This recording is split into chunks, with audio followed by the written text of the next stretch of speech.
Hai kawan Catra, lagi sibuk-sibuk ya? Bentar dulu dong. Tonton dulu yuk video jurnal Catra kali ini bersama The One and Only Harinda. Well, di video kali ini Harinda akan nyajiin nih sebuah video yang dasar banget, basic banget nih. Seperti pom bensin kembali ke awal. Tapi beneran deh, ini tuh basic banget. Kenapa? Karena kali ini Harinda mau bahas tentang pajak penghasilan pasal 25. Penasaran kan? Disimak videonya, tapi sebelum itu di subscribe dulu ya, dan lanjutin deh nonton sampai habis.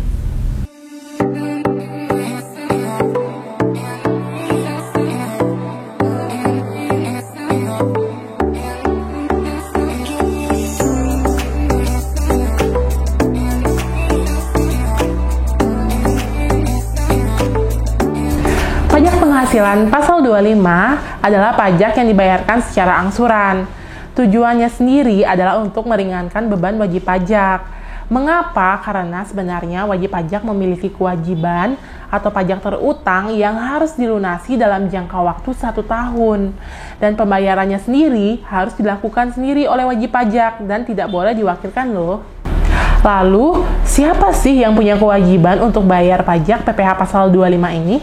Nah, wajib pajak yang mempunyai kewajiban untuk membayar PPh pasal 25 ini adalah orang pribadi ataupun badan usaha yang memiliki kegiatan usaha.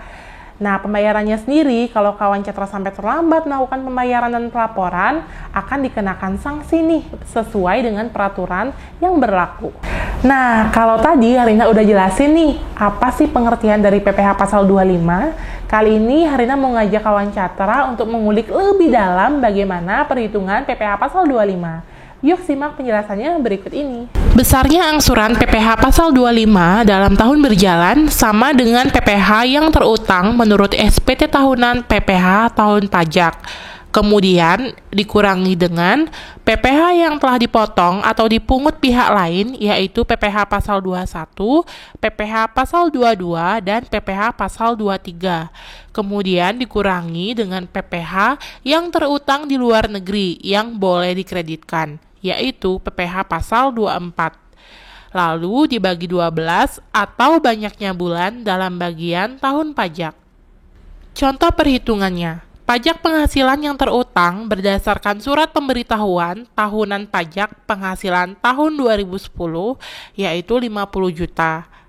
Kemudian dikurangi dengan PPh yang dipungut oleh pihak lain yaitu PPh pasal 22 sebesar 25 juta. Kemudian dikurangi lagi dengan PPh yang dipotong oleh pihak lain atau pasal 23 sebesar 2.500.000.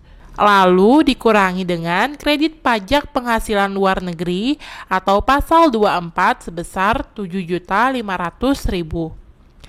Jadi jumlah kredit pajaknya yaitu 35 juta. Selisihnya antara pajak penghasilan tahun 2010 dengan jumlah kredit pajaknya memperoleh nilai sebesar 15 juta rupiah. Jadi, besarnya angsuran pajak yang harus dibayar sendiri setiap bulan untuk tahun 2011 adalah sebesar Rp1.250.000. Nominal tersebut diperoleh dari 15 juta rupiah dibagi 12. Besarnya PPh pasal 25 untuk bulan-bulan sebelum batas waktu penyampaian SPT tahunan PPh adalah sama dengan besarnya angsuran PPh untuk bulan terakhir tahun pajak yang lalu. Contohnya, SPT tahunan PPh Badan akan disampaikan pada tanggal 30 April 2021. Maka, angsuran PPh pasal 25 untuk masa pajak Januari sampai dengan Maret 2021 mengikuti besarnya angsuran PPh pasal 25 bulan Desember 2020. Oke, setelah kawan Catra tahu dan paham bagaimana perhitungan PPh pasal 25, kawan Catra juga perlu tahu nih batas waktu pembayaran PPh pasal 25 supaya kawan Catra nggak dikenai sanksi loh.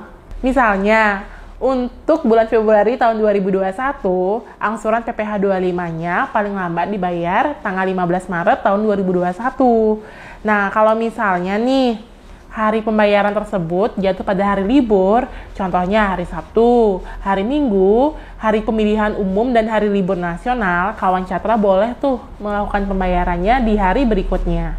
Oh iya, untuk pembayaran angsuran PPh 25 ini tidak berlaku untuk perhitungan PPh pasal 25 bagi yang pertama, wajib pajak baru. Yang kedua, untuk bank, badan usaha milik negara, badan usaha milik daerah, kemudian wajib pajak yang masuk bursa, dan wajib pajak lainnya. Yang ketiga adalah wajib pajak orang pribadi, pengusaha tertentu.